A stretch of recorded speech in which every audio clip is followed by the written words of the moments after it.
what are some things that you've done leading your staff, good, bad, ugly? Yep. What are some of the staff development things that you've done leading them through change? So thank you for asking. And I would say this, I'm just very aware that I came from a really good leadership DNA. So I don't know that I'm anything special or I have some skills and gifts that others don't. I do think I'm a sponge, maybe more than some. And I just absorbed for 15 and a half years, and I came under great leadership, high character, high level. And then here's the other thing. I joke with people. I said, I'm just crazy enough to believe the smartest people.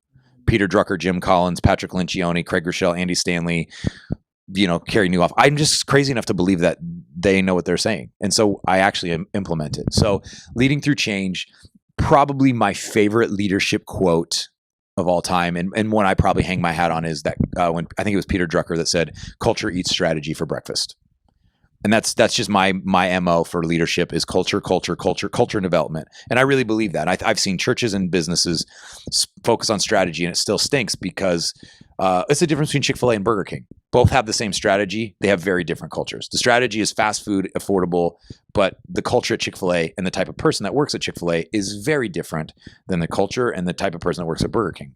So what are some things you're doing to implement that? Great question. So when I came here, I'd say the strategy and the systems were pretty solid. There's always tweaks, but they were keeping up with the growth.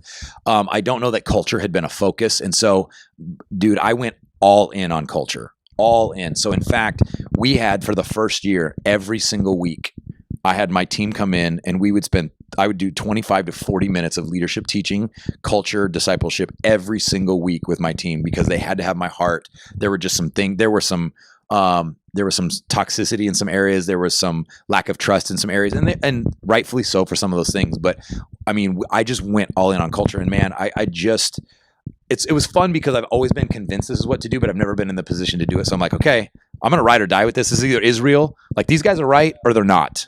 And I believe they're right.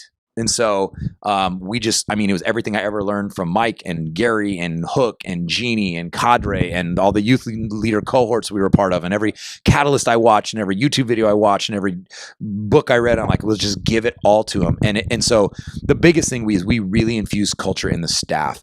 The staff was previously connected to the leader, but they weren't connected to each other, which means there wasn't a huge team atmosphere. There wasn't a ton of trust across the board.